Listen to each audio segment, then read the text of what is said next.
OK. Donc oui, voilà notre agenda pour ce soir. On va discuter des structures et des types de données et puis on va voir ce que c'est les packages. Donc, les types et les structures de données. Bon, vous savez, dans R, les données peuvent se présenter sur tellement de formats. Il en existe tellement. Dans le PowerPoint, si je ne pouvais même pas tout couvrir. Sachez que vous, en tant qu'utilisateur, vous pouvez même créer pour vous. Donc, on va discuter un peu des formats les plus communs qu'on retrouve dans le R. Et pourquoi est-ce que c'est très important de connaître les formats de données? C'est très important parce que ça définit en quelque sorte le type d'opération que vous pouvez faire sur certaines données. Vous voyez, si vous voulez par exemple calculer la moyenne sur une suite de données, les valeurs doivent se présenter sur un certain format. Si vous voulez faire un graphe, je ne sais pas moi, le diagramme de Venn par exemple, on va vous dire qu'il faudra que les données soient sur un certain format. Donc, c'est très important d'être familier avec ce type de données-là. Donc, le premier type que nous allons voir, ce sont les vecteurs. Les vecteurs. Donc, les vecteurs, je suis en train de dire là que les vecteurs sont des objets à une dimension, one-dimensional objects. Donc, ce sont des objets à une dimension. Ma propre compréhension d'objets à une dimension, c'est que quoi? C'est que pour localiser une entité dans cet objet, on peut utiliser une seule référence. Par exemple, si je vous demande cette valeur-ci, c'est la quantième valeur de l'eau. Si vous demandez de localiser cette valeur-là dans le vecteur, vous allez me dire que c'est le premier. Donc, vous voyez, avec un seul nombre ou bien avec une seule position, vous êtes capable de localiser un élément dans le vecteur. C'est pour ça qu'on parle de one dimensional. Peut-être il y a d'autres explications à ça, mais c'est généralement comme ça que je préfère percevoir un objet à une dimension. Donc, les vecteurs, c'est ça. Et un élément très important à savoir par rapport aux vecteurs, c'est que tous les éléments qu'il y a dans le vecteur sont du même type. Donc, vous voyez, si vous avez par exemple un vecteur, ça doit être soit un vecteur de nombre, soit un vecteur de chaîne de caractères. Vous ne pouvez pas mélanger les deux. Ou bien, même si vous mélangez, R va assigner à ça un seul type. Vous ne pouvez pas mettre à la fois des nombres, des lettres et espérer utiliser ça comme il faut. Donc, un vecteur veut que ces éléments soient exactement de la même nature. Par exemple, là, on a un vecteur de... Bon, monsieur Pascal, s'il vous plaît, vous pouvez me suivre le chat là. S'il y a un élément important, n'hésitez pas à interrompre à tout moment pour qu'on en discute. OK, Donc, c'est noté. là, par exemple, vous voyez, ce vecteur est appelé glycémie, par exemple. Donc, j'ai écrit print glyc pour que le code soit assez explicite, pour qu'on comprenne ce qui se passe. Donc, je demande que le vecteur glycémie soit affiché. Vous voyez les différentes valeurs à l'intérieur.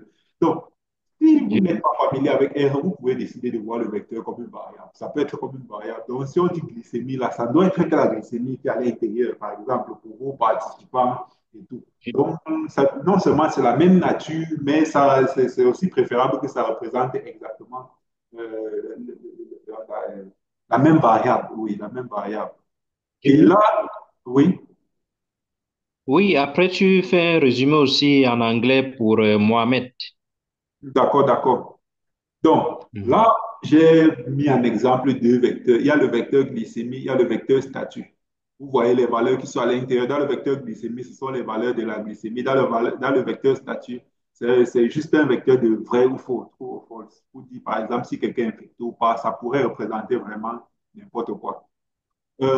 So I was saying that it is very important for us to master different data structure in R because that's what determines the type of operation you can perform with the data. You know, there are so many types of, so many structures of data in R. You can even create your own when you are using, but we are covering here the most common ones. So we are starting with the simplest data structure, which is the vector.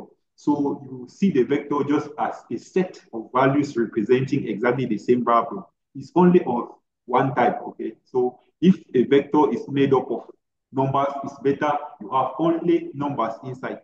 And if it is referring exactly to the same variable, it's even better so that you can use it to do something. So for the first example, you can see here we're working with the vector glycemia. So we are saying print glycemia to show values inside this vector, and it is showing us those values. And those values represent the glycemia of participants in a hypothetical study.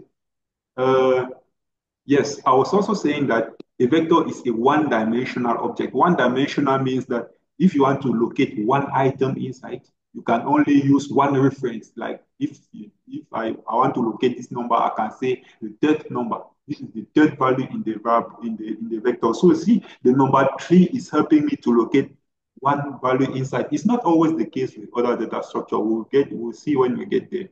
And we have given two examples here. We have the vector glycemia and the vector status. The vector status here is just made up of true or false. It can represent anything, true or false, positive or not, and so on. So I'm also introducing to another function here. We call that function class. It's not really the time we're going to discuss that much, but I want you to get familiar with this function because when you have an object in R or a data structure in R and you are wondering which data structure is this, you can just find out by typing class and in the bracket you put the name of the object and it will give you the data structure. But we'll get back there later on.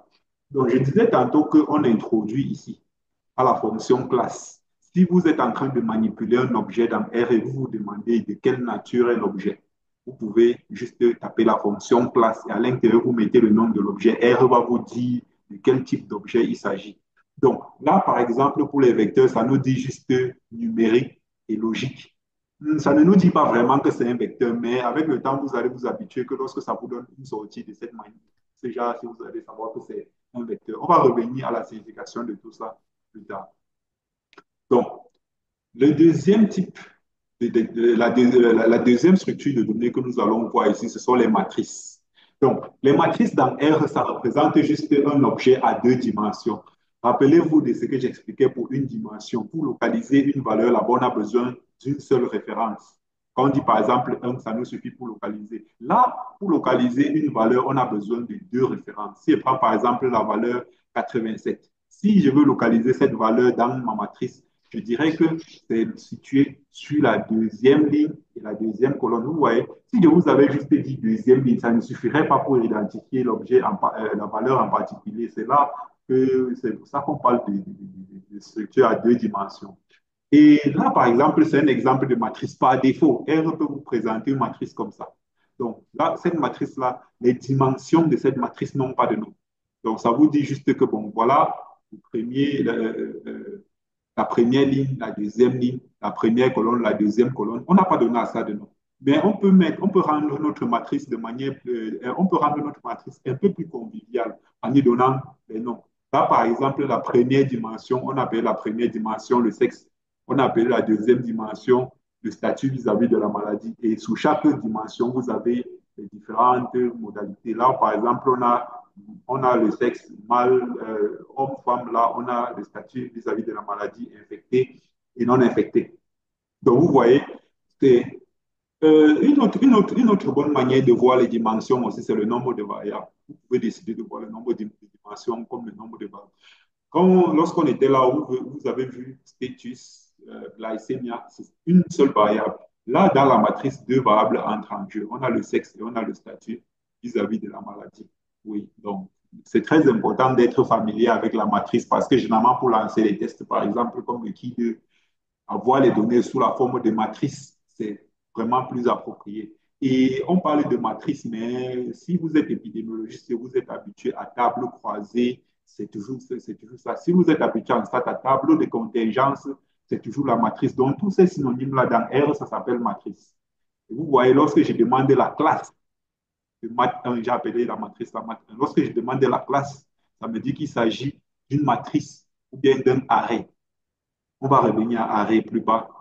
Donc, Julius, oui, monsieur Pascal. explique encore un résumé en anglais pour Mohamed, s'il te Ok, plaît. ok, pas de souci. C'était mon plan en fait. J'ai fini avec le français, je fais un briefing en anglais.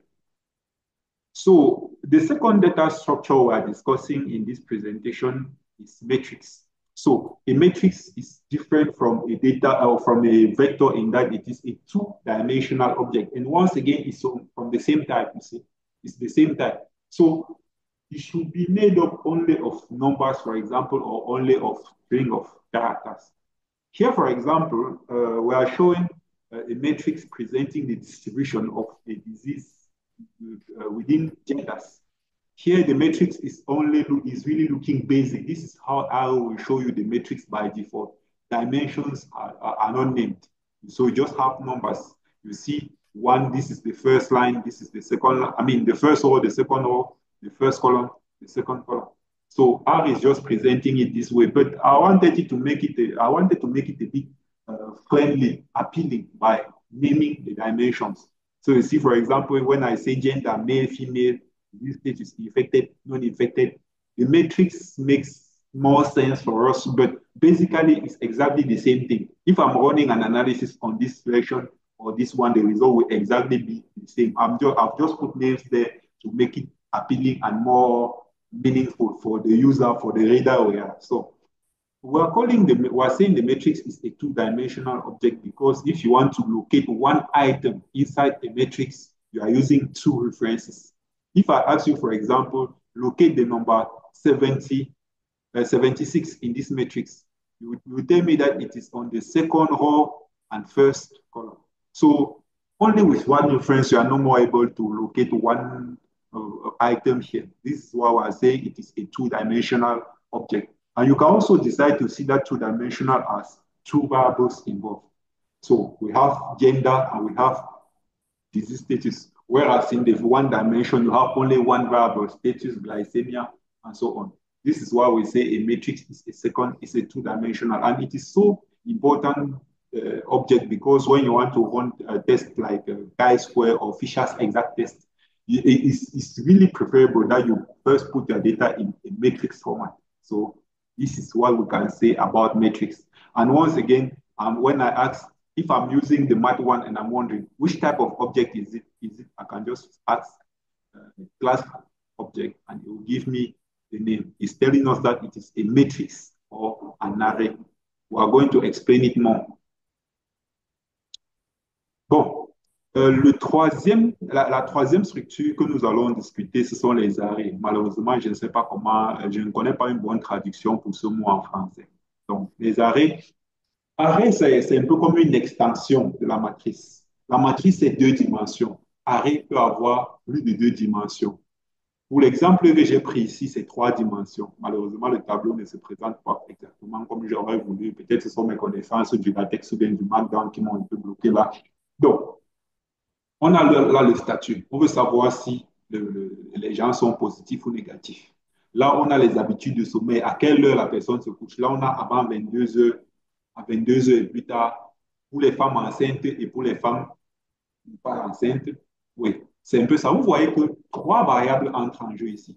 On a le statut de l'infection, on a l'heure du coucher et puis on a la grossesse, l'état de grossesse. Est-ce que la femme est enceinte ou pas? Et là, ce sont juste les fréquences, le nombre de femmes qui tombent sous chaque catégorie. Ce 12-là, par exemple, représente le nombre de femmes positives dormant, nombre de femmes enceintes positives et dormant avant 10 heures. Là, par exemple, le 62 ici représente le nombre de femmes non enceintes dormant au plus tôt, à 22 heures, et qui ne sont pas infectées de la maladie. Vous voyez, le tableau est un peu plus complexe cette fois-ci. Et là, ce n'est plus une matrice, c'est ce qu'on appelle un arrêt. Donc, arrêt, vous voyez, on a dit là que c'est n dimension. Ça peut avoir n'importe quelle dimension. Ça peut... Nous sommes d'accord que ce tableau peut être complexifié autant qu'on veut. On peut jouer là même avec 10 variables. Plus on augmente les variables, plus la structure devient complexe. Et R préfère manipuler ça comme un arrêt. Donc, ce tableau que j'ai présenté ici, là, ça se voulait convivial, ça se voulait bien compréhensible pour celui qui n'est pas familier au R. Mais R ne va pas présenter ce tableau exactement comme ça. R va le présenter comme ceci. Évidemment, j'ai nommé les dimensions. Vous voyez, ça nous dit grossesse, enceinte, heure du coucher, statut vis-à-vis de la maladie. Vous voyez, voilà comme une matrice. Et voilà comme une autre matrice. Tout ça représente un seul objet qu'on appelle un arrêt. Et cet arrêt ici a trois dimensions. Comme je disais tantôt, les trois dimensions sont la grossesse, l'heure du coucher et le statut vis-à-vis de la maladie. Donc, prêtez attention à un petit détail. Vous voyez que là, on a deux dimensions. Enfin, on a trois dimensions. Ça aurait pu être deux. Si c'était deux dimensions, Ça aurait été comme la matrice, n'est-ce pas? C'est pour ça que lorsqu'on a demandé la classe de notre matrice à Ola, ça dit matrice ou arrêt. Parce que si on veut voir ça comme un arrêt, ça veut dire arrêt à deux dimensions. Mais quand on ne veut pas dire... Oui, Julius, a question. A question from Mohammed. You can go ahead, Mohammed. Good evening. Salam alaikum. Good evening. good Bonsoir. evening. Good evening. Uh, my question, the differentiation between the array and the matrix, you could clarify, please. Yeah, after explaining in French, I was planning to come back and summarize in English for you to get that difference clearly. Merci. Thank you. Thank you so much. Thank you. Okay. Donc, vous voyez qu'une matrice, ça a deux dimensions, mais selon notre définition d'arrêt, on comprend aussi qu'une matrice est un arrêt à deux dimensions. C'est pour ça que lorsqu'on a demandé la classe de la matrice tout à l'heure, ça nous a dit matrice et arrêt. Or, lorsque la dimension dépasse déjà deux, ça nous dit simplement arrêt. Ça ne peut plus dire matrice parce que par définition, matrice, c'est deux dimensions. Bon, cette structure-ci n'est pas si communément utilisée que ça. Donc, j'ai mentionné ça juste au cas où, personnellement, je n'ai pas souvent analysé les données sous le format de arrêt. Well, the third data structure we're discussing here is what we call an array. And the difference between array and other we saw before is that the array can assume any number of dimensions. That's why we're saying n-dimensional objects, of course, with items of the same type. So if you want to see the array, if you want to see the dimensions in terms of the number of variables involved, we can decide that, okay, here is a three-dimensional object, okay, three-dimensional because three variables are involved. The first variable we can easily identify the disease status, is the person positive or negative? Now, the second variable we can identify here is the sleeping time. Does the person sleep before 10 or 10 and later? That's the second variable. And the third variable is the pregnancy. Is the lady pregnant or not? So the table is not looking exactly as I wanted to. I wanted to show pregnant and non-pregnant above there, but it's just a small detail. And this is the way I made this table like this just for it to be appealing for the readers we are. So this is not exactly how Arrow will present it. Arrow will present it in this format. It is telling us that, okay, first you are starting with the pregnancy ladies who are pregnant. And for those ladies, we have something a bit like the matrix we saw before. So we have the disease status and we have the sleep time. Then it goes to non-pregnant ladies and it gives us exactly the same thing. And as I was saying, here we have three dimensions, the pregnancy, the disease status, and the sleeping time. Whereas in matrices, we have two dimensions. And if we come back to this definition, we say that an array is an n-dimensional object. It means that if it is a two-dimension, if it has two dimensions, it's exactly like a matrix, but it's also an array. That's why when we asked the class of matrix up there, he told us that it is a matrix or an array. A matrix, but it has exactly two dimensions. An array can assume any dimension, any number of dimensions, and in this case up there, it has two dimensions. That's why when you ask the class of a matrix, generally will tell you matrix and array because array does not have a fixed number of dimensions.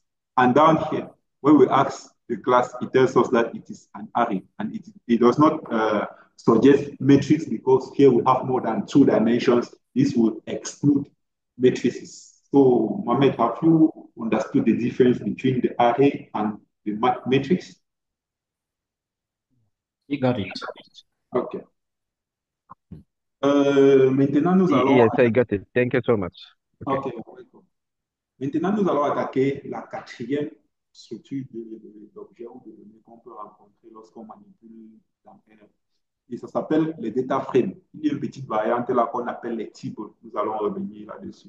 Donc, les data frames, je peux dire sous le contrôle de M. Pascal que c'est la structure d'objets la plus utilisée dans R. Nous tous ici, nous manipulons ou bien nous allons manipuler les data frames très souvent.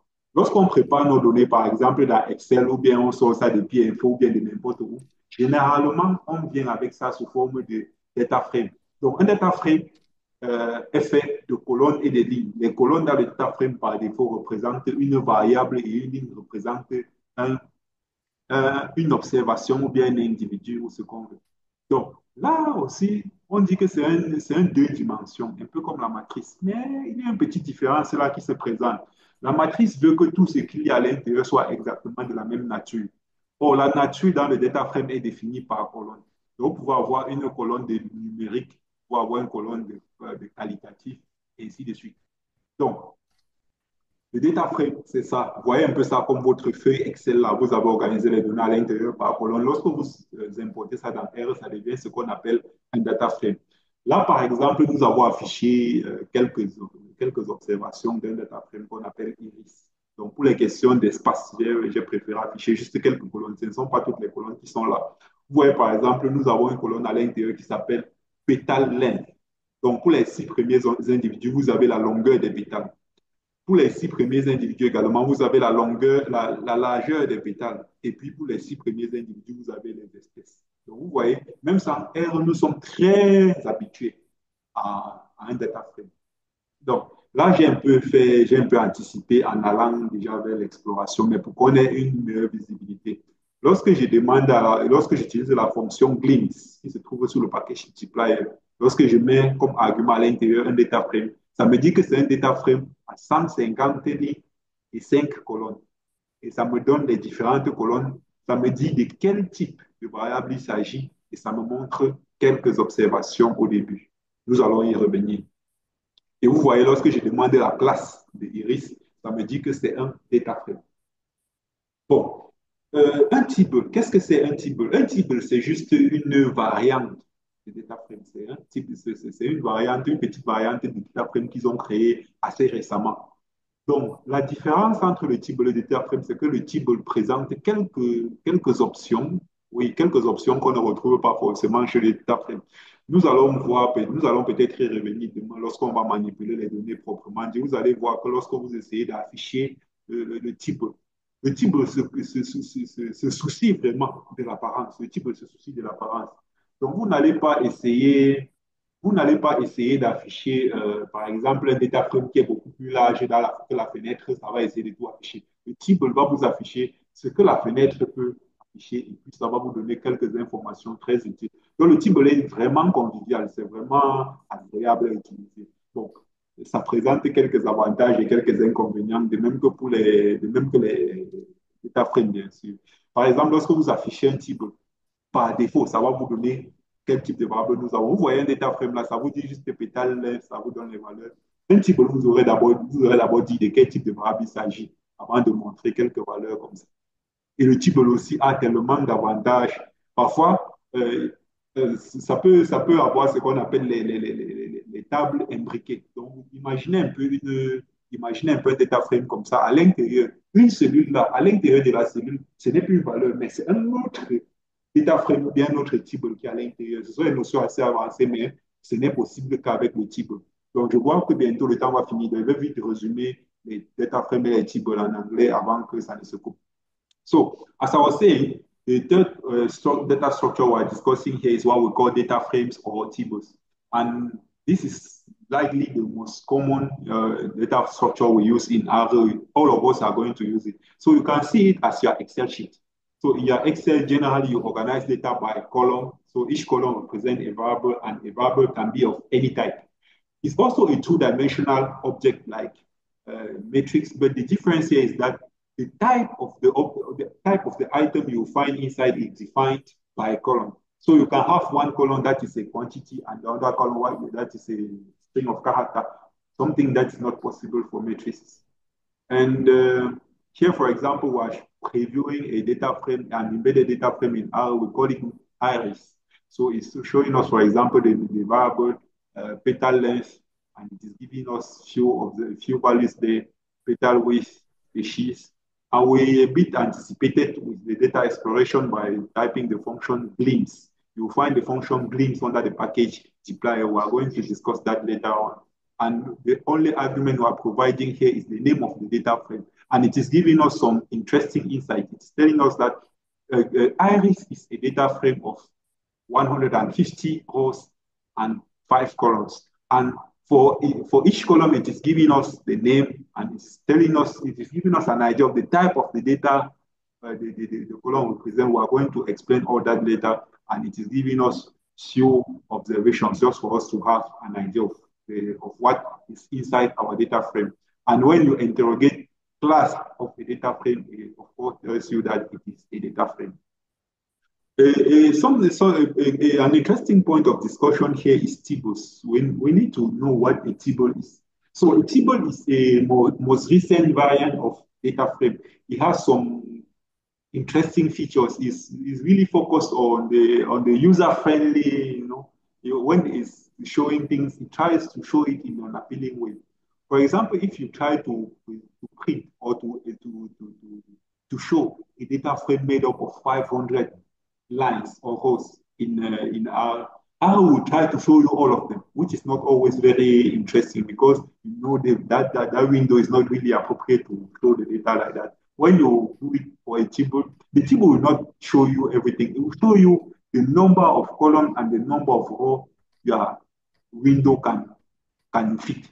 And it will give you information about what is not shown. And for each variable there, it will always give you the type of the variable. So if we're showing a table here, for this variable, you have told us that this is the type of the variable before giving the variable below here. So that's the main difference between tables and data frames. And tables also support a lot of interesting features. So when we'll be manipulating data tomorrow, from time to time, you will see us working with tables or data frames and so on. Donc, Monsieur Pascal, pour pas que le temps se coupe quand on n'a pas le contrôle, je préfère qu'on s'arrête là. S'il y a des questions qu'on essaie d'adresser avant que le temps expire, on va revenir au liste après la pause ou bien après lorsqu'on va se reconnecter. Oui, je pense que c'est bien réfléchi. Ça va nous permettre d'avoir dans cette pause-là parce que tu as fait cette tranche et merci infiniment. Ça, vraiment, pour cette belle présentation. Et donc, s'il y a des questions, veuillons poser les questions. If you have any question, please, this is the right moment to ask about data structure because this is very, very important in data science in general, in data science, knowing the data structure. So please, you should ask your question and get more insight of what Julius has explained. Any question, don't shy off. Any question, there's no stupid question. In learning, there's no stupid question. OK, please. Donc, vous pouvez poser vos questions sans honte. Il n'y a pas de questions stupides quand on va apprendre.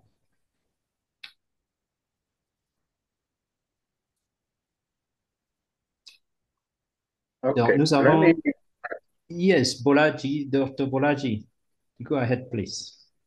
Yes, the data set we have here now, is it already like in an Excel sheet, which is open here for work in HAR, for processing in HAR, or these are entered manually, like we are doing yesterday? Thank you very much for your question, Dr. Waraji.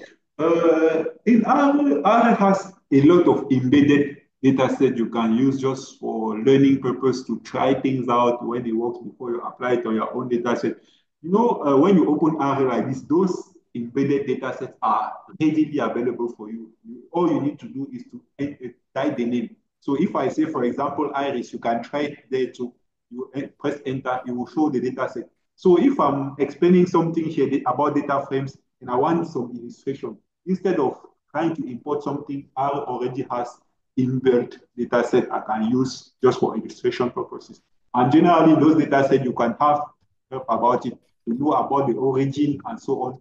You just have to press interrogation mark, then the name of the data set, you press enter. It will give you things you need to know about that data set, even how to cite it and so on. Yeah. So Iris here is an embedded data set we use for illustration purposes. Okay. And I will just add something. So when you come to data, I know it's a very, very nice moment to import your data set. So when we come to that situation, then you see, Doctor, how we are going to import your own data from your Excel sheet or CSV. into R, but R is already having some, and we do consultancy work, and we will not want to disclose someone's data without his permission. That's why some of the data set we cannot just present them like that, and unless we have authorization to use somebody's data set. But there are some free data set that we use to manipulate, to show the various things that we are doing. And in R, you have thousands of data sets, which are also found in packages that we can use to simulate analysis and even learn many other things. Julius is going to come to all those things, and you guys are going to see it. So there's no big deal about it. Okay. Any other question? Yes, let me come here. Sorry, excuse me. The head command, I think it showed just only 5 or 6 from the dataset, right? The head command show just 5 or 6 from the dataset. Excuse me, we can't hear you, and the quality of the sound is not the best. I don't know if it's just here. I'm getting it that way. Can other people get it clearly? Sorry, okay. I'm asking about the head command. Head command. Yeah. It is just it is just it is just show the 5 or 6 from the dataset. Yeah, that's Only. the name of that function. Very sorry I introduced it without warning you, but we are going to discuss that tomorrow during a the data exploration. Yeah, when you just want to see few first rows of your data set, you can just say, hey, instead of showing the 150 in a slide, it's not very effective, right? Thank you so much. That is what I'm clarifying. Thank you so much. Yeah. Okay. If there is no other question, we are going to end the session and meet again in 5 minutes. Is 5 minutes okay for you, Julius? Yes, 5 minutes is perfect. Okay, we'll end the session. If there's no other question, and we are meet, you click on the same link, the same Zoom link.